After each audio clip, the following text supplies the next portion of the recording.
엄마, 이제 여기 계셔야 해요. 여기가 어디인데? 요양원이요. 엄마 혼자 계시면 위험하잖아요. 내가 언제 혼자 지내기 힘들다고 했니? 엄마, 우리도 어쩔 수 없어요. 맞벌이의 아이들 교육에 엄마까지 돌볼 여력이 안 돼요. 그럼 여기 얼마나 있어야 하는데? 필요한 만큼이요. 걱정 마세요. 주말마다 올게요. 바로 이런 순간 제 인생에서도 일어났습니다. 엄마, 이제 여기서 지내요. 이 말을 들었을 때 제 심장이 얼마나 아팠는지 아세요? 제 딸이 제 손을 잡고 요양원 앞에 섰을 때 저는 그 말의 의미를 바로 알아차렸어요. 딸의 눈에서 눈물이 흘러내렸지만 저는 고개를 끄덕일 수밖에 없었습니다. 이것이 현실이니까요. 여러분, 지금 이 순간 전국에는 10만 명이 넘는 어르신들이 요양원에서 가족의 방문을 기다리고 있다는 사실 알고 계셨나요? 그런데 그중 절반은 자녀들의 방문이 1년에 단 한 번도 없다고 합니다. 이 영상을 끝까지 보시면 나이 들어도 존엄을 지키며 살 수 있는 방법을 알게 될 겁니다. 요양원이 아닌 곳에서 월 25만 원으로도 행복하게 살 수 있는 비밀을 알려드리겠습니다. 하지만 끝까지 보지 않으시면 당신도 언젠가 넘버 204호실로 불리게 될지도 모릅니다. 침대에 누워 천장만 바라보며 죽음을 기다리는 그날이 올 수도 있습니다. 노후 인사이드입니다. 영상 시작하기 전에 구독과 좋아요 버튼을 눌러주세요. 여러분의 응원이 큰 힘이 됩니다. 요양원에 입소한 첫날, 저는 더 이상 김영옥이 아니었습니다. 저는 204호실 할머니가 되었습니다. 간호사들은 바쁘게 뛰어다니며 제 이름 대신 방번호로 저를 불렀어요. 그 순간 깨달았습니다. 나는 이제 가족에서 짐이 되었다는 것을. 204호실. 약 드실 시간이에요. 204호실. 오늘은 목욕하는 날입니다. 더 이상 엄마라고 불리지 않는다는 것이 얼마나 가슴 아픈지 아세요? 딸이 결혼할 때 함께 울었던 그 날이 떠올랐습니다. 손주가 태어났을 때 기뻐했던 순간이 떠올랐어요. 하지만 이제 그들의 삶에서 저는 짐이 되었습니다. 요양원에서의 일상은 어땠을까요? 매일 아침 7시에 일어나 약을 먹고 9시에 식사를 하고 하루 종일 TV를 보거나 창밖을 바라보는 것이 전부였습니다. 대화는 없었어요. 그저 침묵만이 가득했죠. 옆 침대에 계신 할머니는 이렇게 말씀하셨어요. 나는 2년째 면회가 없어. 아들이 명절에도 오지 않아. 그 눈에 담긴 슬픔이 제 마음을 찢었습니다. 그러던 어느 날 아침, 저는 베개에 눈물이 흥건한 채로 깨어났습니다. 거울 속 낯선 제 모습을 보며 결심했어요. 나는 이렇게 죽을 수 없다. 그날 저는 간호사의 핸드폰을 빌려 검색했습니다. 노인 혼자 살기, 저비용 노인 주거, 그리고 발견했습니다. 요양원 바로 건너편에서 눈부시게 행복한 얼굴로 살고 계신 동갑내기 박순자 할머니는 혼자 사시지만 당당하게, 그것도 월 25만 원으로 어떻게 가능했을까요? 그 순간부터 제 삶은 완전히 달라졌습니다. 요양원 생활이 어땠는지 좀 더 자세히 말씀드릴게요. 제가 처음 요양원에 들어갔을 때 저는 벽 쪽 침대를 배정받았습니다. 4인실이었는데 창가 쪽은 몸이 더 건강하신 분들이 차지하고 계셨어요. 벽만 보고 누워있는 날이 얼마나 우울한지 아세요? 여기서 죽을 때까지 이 벽만 봐야 하는구나. 첫날 밤, 그 생각이 저를 무섭게 했습니다. 옆 침대에 계신 박 할머니는 이곳에 온 지 3년이 되셨다고 했어요. 그분의 얼굴엔 웃음기가 하나도 없었습니다. 여기 오래 있으면 익숙해져요. 그냥 하루하루 살아있다는 것만으로 감사하게 생각하세요. 그 말이 위로가 아니라 공포로 다가왔습니다. 익숙해진다고? 어떻게 이런 곳에 익숙해질 수 있을까요? 아침 7시 기상벨이 울립니다. 약을 먹고 9시에 식사를 하고 10시에 간단한 체조를 합니다. 그리고 하루 종일 할 일이 없어요. TV 앞에 모여 앉아 있지만 사실 아무도 진지하게 보지 않습니다. 그냥 시간을 보내는 거죠. 가장 기다려지는 건 면회 시간입니다. 누군가의 이름이 호명될 때마다 모두의 눈빛이 달라져요. 부러움과 기대감이 섞인 눈빛으로 방문객을 바라봅니다. 204호실 면회 오셨습니다. 처음 한 달은 딸이 2번 왔어요. 명절에는 손자까지 데리고 와서 잠시 얼굴을 보여줬습니다. 그런데 시간이 지날수록 방문은 뜸해졌어요. 전화도 점점 짧아졌습니다. 엄마, 요즘 어떠세요? 그냥 그렇지 뭐. 내가 언제 올 거니? 아, 요즘 회사가 너무 바빴어. 다음에 꼭 갈게요. 그 다음은 결국 오지 않았습니다. 한 번은 옆 침대 할머니께 물어봤어요. 면회 자주 오세요? 그분은 쓴웃음을 지으며 대답하셨습니다. 2년째 한 번도 안 왔어. 명절에도. 생일에도 처음엔 화가 났지. 그런데 지금은 괜찮아. 안 오는 게 편해. 기대했다가 실망하는 게 더 아프거든. 그 말을 들으며 저도 모르게 눈물이 흘렀습니다. 저도 곧 그렇게 될까 두려웠거든요. 밤이면 주변에서 들려오는 한숨 소리, 낮은 울음소리가 제 마음을 더 무겁게 했어요.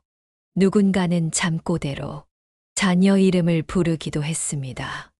영호야, 엄마 좀 데려가. 여기 계신 분들 모두 한때는 누군가의 엄마였고 아빠였고 중요한 사람이었습니다.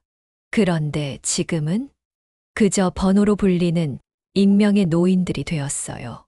가장 힘든 건 대화의 부재였습니다. 간호사들은 바빠서 짧게 필요한 말만 하고 다른 어르신들은 대부분 우울증에 빠져 말수가 적었어요. 하루 종일 제대로 된 대화를 나누지 못하는 날이 반복되었습니다. 침대에 누워 천장을 바라보며 생각했어요. 내가 정말 이곳에서 마지막을 맞이해야 하나?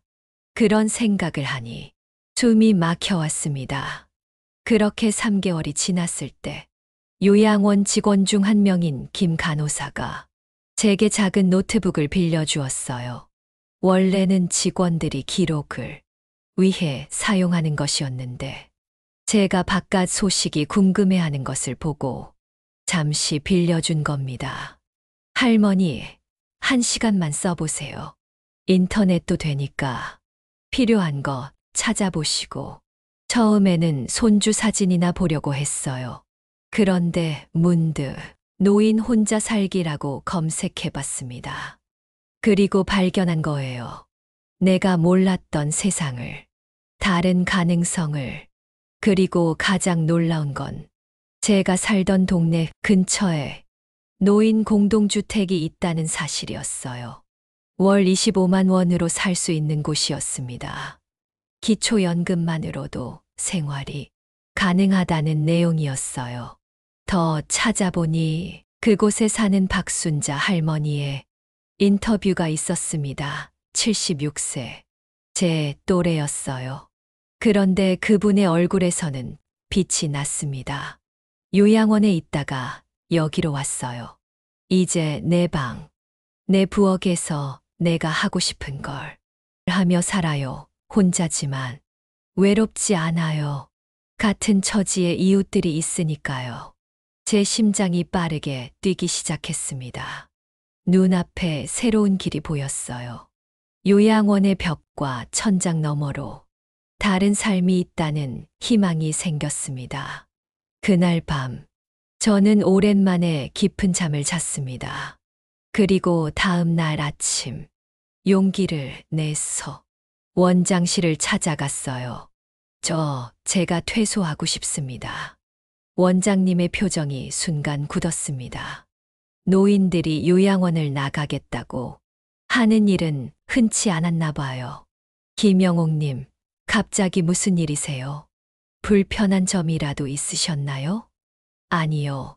그냥 제가 아직 스스로 할 수 있는 일이 많다는 걸 깨달았어요. 원장님은 한숨을 쉬더니 친절하게 말씀하셨습니다. 할머니, 여기서 나가면 어디로 가실 건데요? 자녀분들도 바쁘셨어. 돌봐드리기 힘들다고 하셨잖아요. 혼자 계시면 위험해요. 그 말이 제 마음에 불을 지폈습니다. 제가 언제 돌봄이 필요하다고 했나요? 저는 그저 딸이 바쁘다고 해서, 손주 교육비가 많이 든다고 했어, 찜이 되기 싫었어, 여기 온 거예요. 눈물이 흘렀지만 목소리는 단단했습니다. 저는 아직 혼자서도 밥 먹고, 걷고, 생각할 수 있어요. 요양 등급도 없잖아요. 저는 제대로 살아보고 싶습니다. 원장님은 제 딸에게 연락했고, 주말에 딸이 요양원을 찾아왔습니다. 3개월 만이었어요. 엄마, 갑자기 무슨 생각이에요? 어디로 가시겠다는 거예요? 나 혼자 살 거야. 딸의 눈이 커졌습니다. 혼자요? 엄마, 연세가 어떻게 되시는데 지금 정신이 흐려지신 거 아니에요? 그 말에 제 심장이 아팠습니다. 제가 결정 능력도 없는 사람처럼 취급받는 기분이었어요. 내 정신 멀쩡해. 내가 뭘 원하는지도 알아. 내가 뭘 할 수 있는지도. 그날 대화는 길었습니다. 딸은 처음엔 반대했지만 제가 단호하게 고집을 부리자 결국 한 발 물러섰어요. 알았어요. 엄마가 그렇게 원하신다면. 하지만 조건이 있어요. 안전하게 살 수 있는 곳을 먼저 찾아야 해요. 그리고 한 달에 한 번은 제가 살펴보러 갈게요. 그 말에 저는 웃음이 나왔습니다. 제 딸이 다시 엄마를 찾아오겠다고 약속한 거니까요. 퇴소 절차는 생각보다 간단했습니다. 저는 요양원에 들어온 지 정확히 100일 만에 그곳을 떠났습니다. 이제 어디로 가야 할까요? 예전에 살던 집은 이미 팔았고, 가진 돈은 많지 않았습니다. 기초연금이 30만 원 정도 나오고, 약간의 저축이 있었어요. 제일 먼저 도서관에 갔습니다. 인터넷으로 봤던 그 노인 공동주택에 대해 더 자세히 알아보고 싶었거든요. 도서관 직원분이 컴퓨터 사용법을 친절하게 알려주셨어요. 저는 노인 복지주택, 저비용 시니어 아파트, 노인 공동체 주거 같은 키워드로 검색했습니다. 그리고 놀라운 사실들을 알게 됐어요. 제가 몰랐던 세상이 있었습니다. 정부에서 지원하는 독거노인 공동생활홈, 노인 공공임대주택, 시니어 쉐어하우스 같은 다양한 주거 형태가 있었어요. 월 25만 원 이하로도 살 수 있는 곳들이었습니다. 내가 왜 이걸 몰랐을까? 라는 생각이 들었습니다. 아마도 TV에서는 이런 정보보다 요양원 광고가 더 많이 나오니까요. 자녀들도 부모를 모시고 사는 것과 요양원에 보내는 것 사이에서만 선택지를 고민하고 있었던 거죠. 검색하다 보니 노인 자조 모임이라는 것도 발견했어요. 비슷한 상황의 노인들이 모여 정보를 나누고 서로 도움을 주는 모임이었습니다. 그중 가장 가까운 곳을 찾아 연락을 했어요. 안녕하세요. 저는 김영옥이라고 합니다. 요양원을 나와 혼자 살려고 하는데 도움이 필요합니다. 그 전화 한 통이 제 인생을 바꿨습니다. 다음 날 자조 모임의 박순자 회장님을 만났습니다. 그분이 바로 제가 인터넷에서 봤던 그 박순자 할머니였어요. 78세였지만 너무나 활기차고 당당한 모습이었습니다. 영옥 씨, 용기 내서 연락해줘서 고마워요. 우리 같은 사람들이 많아요. 자녀들 때문에 어쩔 수 없이 요양원에 갔다가 거기서는 사람답게 살 수 없어서 나온 사람들이요. 눈물이 났습니다. 처음으로 제 상황을 완전히 이해해주는 사람을 만난 것 같았거든요. 박 회장님이 저를 복지주택으로 데려갔습니다. 7평 정도의 작은 원룸이었지만 부엌과 화장실이 따로 있고 창문으로 햇빛이 환하게 들어왔어요. 여기가 내 집이에요. 월세는 기초연금으로 충분해요. 정부 지원을 받으면 관리비도 아주 적게 들어요. 혼자서도 충분히 살 수 있죠. 그 방을 보는 순간 제 마음은 결정됐습니다. 저도 이렇게 살고 싶어요. 그날 집에 돌아오는 길, 제 마음은 설렘으로 가득했습니다. 딸의 집에 임시로 머물기로 했지만 제 공간을 갖게 될 날이 곧 올 거라는 희망이 생겼으니까요. 처음으로 느꼈습니다. 아, 나는 아직 살아있구나. 나에게도 선택할 권리가 있구나. 그날 밤 오랜만에 일기를 썼습니다. 나는 죽기 전에 한 번은 제대로 살아보고 싶었다. 내 방에서 내가 원하는 대로. 그리고 이제 그 기회가 왔다. 복지주택 신청서를 제출한 후 저는 설레는 마음으로 기다렸습니다. 그런데 예상보다 일이 빨리 진행됐어요. 신청 2주 만에 복지주택 담당자로부터 연락이 왔습니다. 김명옥님, 독거노인 우선순위에 해당되셨어. 입주 가능한 방이 나왔습니다. 다음 주에 와서 보시겠어요? 그 말을 듣는 순간 가슴이 두근거렸습니다. 제 인생의 새 삶이 시작되는 느낌이었어요. 딸에게 이 소식을 전했더니 처음에는 의심스러워했습니다. 엄마, 그게 정말 괜찮은 곳인지 확실해요? 월 25만 원이면 어떤 곳인지 제가 먼저 가봐야겠어요. 사실 저도 조금 불안했어요.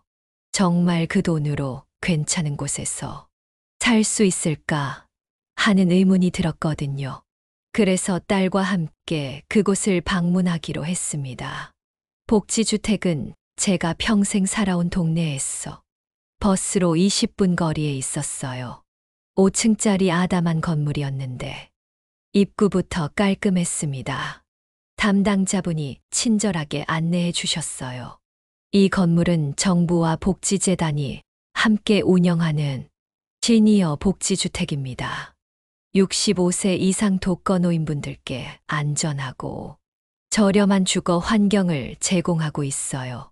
제게 배정된 방은 3층 끝방이었습니다. 방 크기는 7평 정도 되는 원룸이었어요. 작았지만 채광이 좋았고 필요한 시설은 다 갖춰져 있었습니다. 작은 부엌, 화장실, 침대, 옷장, 책상까지.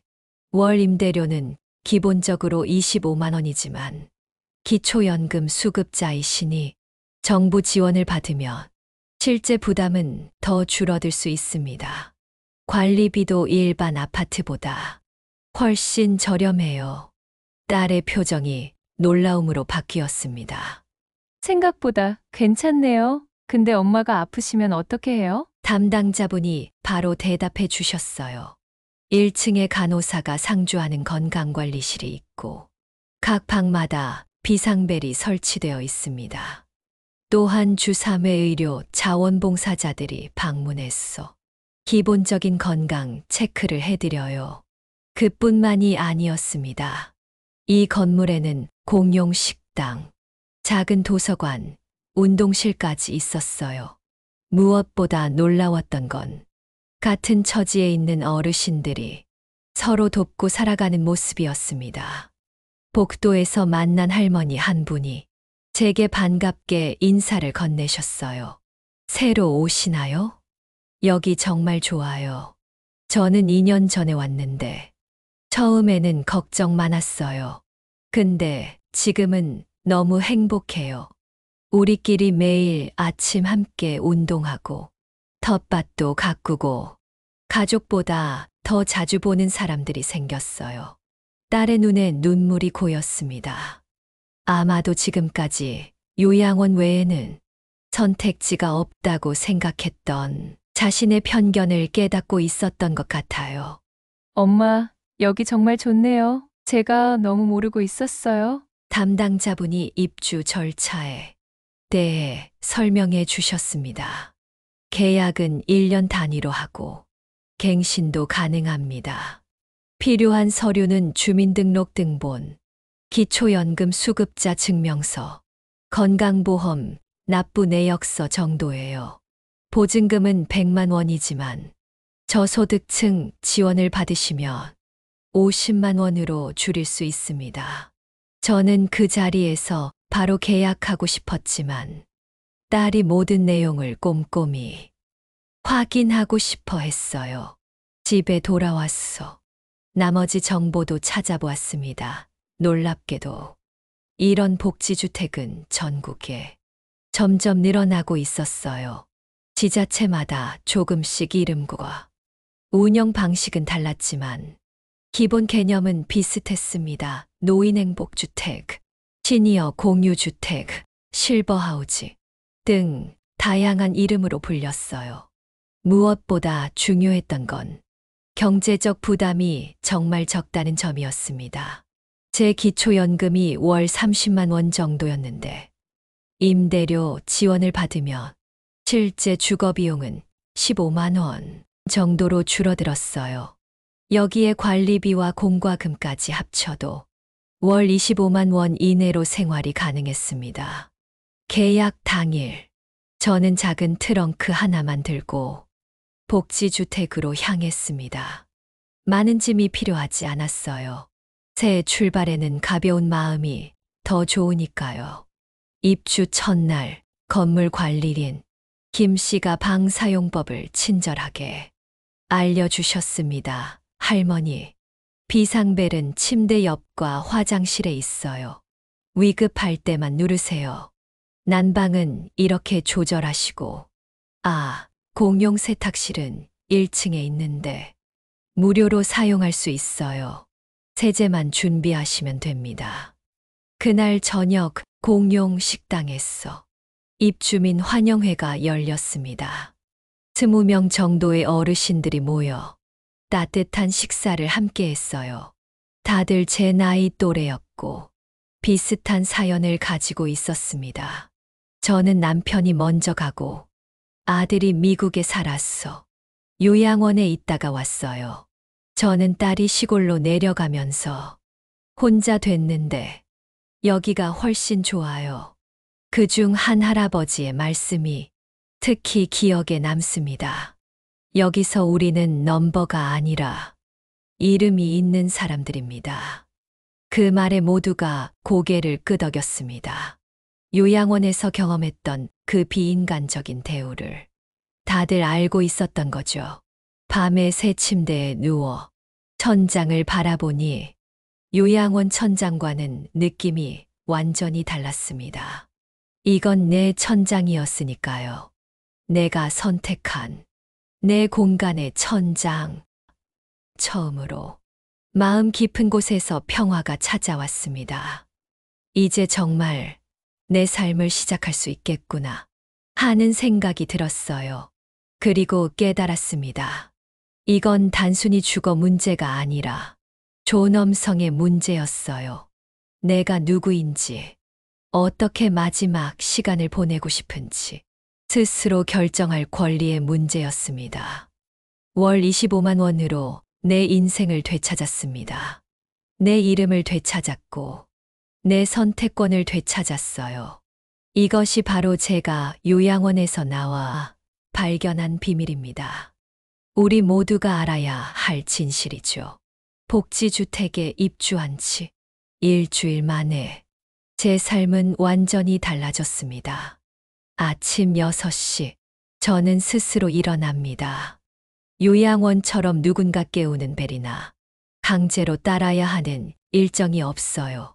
조용히 창문을 열고 아침 공기를 마시는 것으로 하루를 시작합니다. 작은 주방에서 직접 아침을 준비하고 가끔은 1층 공용 식당에서 다른 입주민들과 함께 식사를 하기도 해요.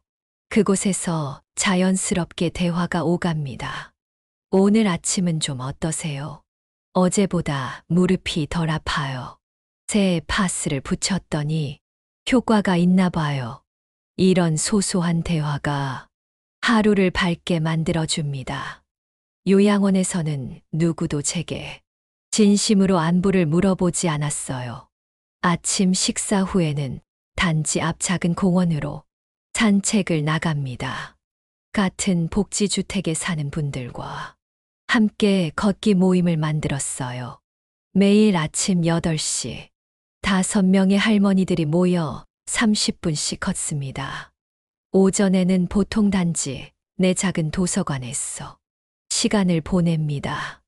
읽고 싶었던 책을 마음껏 읽을 수 있어요. 가끔은 자원봉사자분들이 와서 스마트폰 사용법도 알려주셔서 이제는 손녀와 영상통화도 할 수 있게 됐습니다. 오후에는 다양한 활동이 있어요. 노래교실, 건강체조, 미술활동 모두 무료거나 아주 적은 비용으로 참여할 수 있습니다. 제가 제일 좋아하는 건 목요일 원예 수업이에요. 작은 화분에 꽃을 심고 가꾸는 일이 제 마음을 치유해줘요.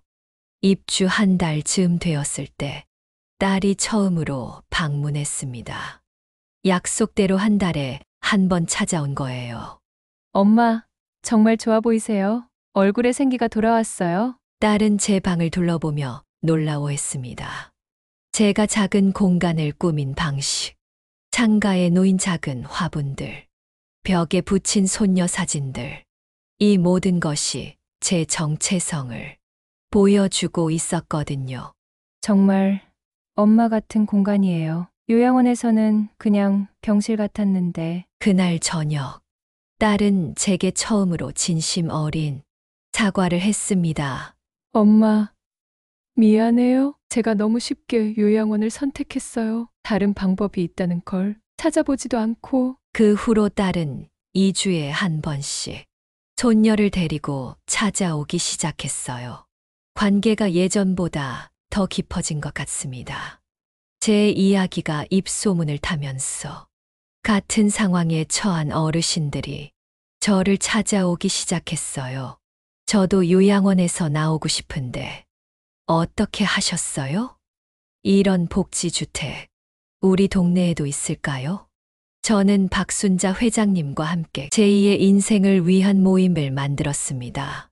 매주 목요일마다 복지관에 모여 경험과 정보를 나누는 모임이죠. 어느 날 지역 신문사에서 저희 모임을 취재하러 왔습니다. 요양원에서 나와 새 삶을 찾은 노인들이라는 제목으로 기사가 났어요. 그 기사를 본 많은 분들이 연락을 주셨고 우리 모임은 점점 커졌습니다. 얼마 후 제 유튜브 댓글에 놀라운 메시지가 도착했어요. 요양원 시절 저를 도와주셨던 김 간호사님이었습니다. 영옥 할머니, 요양원에서 나오신 뒤로 어떻게 지내시는지 궁금했어요. 할머니 영상을 보고 정말 기뻤어요. 할머니 덕분에 저도 많은 걸 생각하게 됐어요.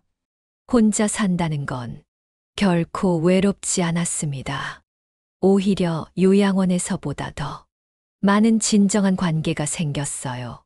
아침 산책을 함께하는 친구들, 원예 수업에서 만난 동료들, 모임에서 새로운 희망을 찾는 분들, 그리고 다시 가까워진 가족까지. 얼마 전에는 복지주택 옥상에 작은 텃밭을 만들었습니다. 상추, 고추, 방울토마토를 심었어요. 직접 기른 채소로 만든 음식을 이웃과 나누는 기쁨은 말로 표현할 수 없습니다. 어느 날 창문으로 들어오는 아침 햇살을 맞으며 문득 생각했어요. 내가 요양원에 그대로 있었다면 이런 행복을 느껴볼 수 있었을까? 요양원은 몸이 아픈 사람, 혼자서 일상생활이 불가능한 사람에게 필요한 곳입니다. 하지만 모든 노인이 가야 하는 곳은 아니에요. 저처럼 아직 스스로 일상을 꾸려갈 수 있는 노인들에게는 다른 선택지가 필요합니다. 혼자 산다는 것, 그것은 외로움이 아니라 자유였습니다. 누군가의 짐이 아니라 독립된 한 사람으로 존중받는 것이었어요. 월 25만 원으로 시작한 제 새로운 삶은 돈으로 환산할 수 없는 가치를 제게 돌려주었습니다. 제 이름을, 제 일상을, 제 인생을, 그리고 무엇보다 제 존엄성을 되찾았습니다. 복지주택에 온 지 이제 1년이 되었습니다. 오늘 아침에는 처음 이곳에 왔을 때의 일기를 다시 읽어봤어요. 나는 죽기 전에 한 번은 제대로 살아보고 싶었다. 이제 감히 말할 수 있습니다. 저는 제대로 살고 있어요. 스스로 선택하고 스스로 결정하는 삶. 제 이야기가 누군가에게 도움이 되길 바랐습니다. 그리고 놀라운 일이 일어났어요. 저와 비슷한 상황에 처한 많은 분들이 공감해 주셨습니다. 어머니께서 요양원에 계시는데 다른 선택지가 있다는 걸 알게 됐습니다. 감사합니다. 저도 이제 곧 70인데 언젠가 요양원에 가게 될까봐 두려웠어요. 이제는 다른 방법도 있다는 것을 알게 되어 마음이 놓입니다. 김영옥 할머니 이야기 덕분에 어머니를 요양원에서 모셔왔어요. 지금은 복지주택 신청 중입니다. 이런 이야기들을 들을 때마다 제 마음이 뭉클해집니다. 한 사람의 용기 있는 선택이 다른 이들에게도 희망이 될 수 있다는 것을 깨달았거든요. 다행히 요즘에는 지자체에서도 우리 노인들의 다양한 필요에 관심을 갖기 시작했어요. 몇몇 지역에서는 요양원 외에도 다양한 형태의 노인 주거 지원 프로그램을 계획하고 있다고 합니다.